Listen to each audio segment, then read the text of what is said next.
欢迎来到杂学咖啡馆的都市传说板块，我是分享人 H。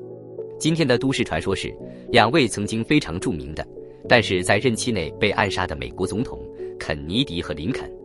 两个人被暗杀本身是一个很不幸但却众所周知的事情，但您可能还不知道的是，两个人之间形同诅咒一样的联系。让我们来看一些具体的例子。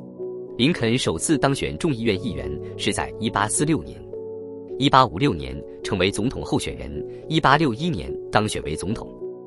而肯尼迪首次当选众议院议员是在1946年，1956年在总统选举中成为副总统候选人，1961年当选为总统。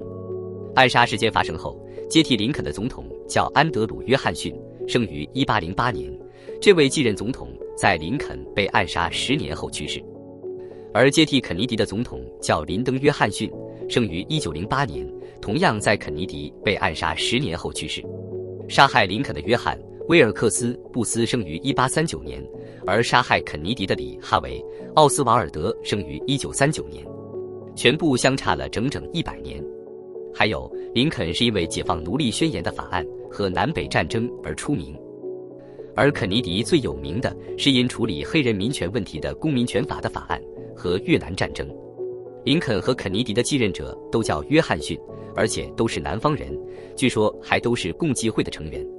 林肯和肯尼迪都是在一个星期五，在妻子面前被枪击头部。林肯被击中的地方叫做福特剧院，而肯尼迪被击中时正坐在福特公司制造的林肯汽车里。林肯的秘书在暗杀之前曾劝告总统放弃行程，而肯尼迪的秘书在暗杀之前也曾经同样劝告过他。在林肯被暗杀后，凶手布斯从剧院逃离，然后在仓库被抓获。肯尼迪被暗杀后，凶手奥斯瓦尔德从仓库逃走，最后在剧院被捕。两个凶手又都在审判之前被第三方暗杀。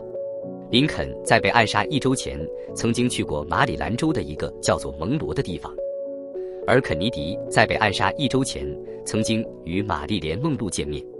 蒙罗与梦露的名字在英文里完全一样。此外，林肯总统的秘书中有一个叫肯尼迪的人，而肯尼迪总统的秘书中也有一个叫林肯的人。林肯和肯尼迪的名字都是7个字母，他们的继任者2个约翰逊的名字都是13个字母，而2位暗杀犯的全名都是15个字母。所以无论是当选议员、就任总统，还是他们的继任总统的出生年份，林肯和肯尼迪之间的一切似乎都是每100年重复一次。与他们暗杀相关的许多事情也奇妙地相吻合，这些相似之处实在太多，让人很难全部归于巧合。甚至有人说肯尼迪就是林肯100年后的转世。至于是否相信，全当丰富您日常聊天时的话题素材。以上就是今天的都市传说，欢迎关注我们的频道，我们下期再见。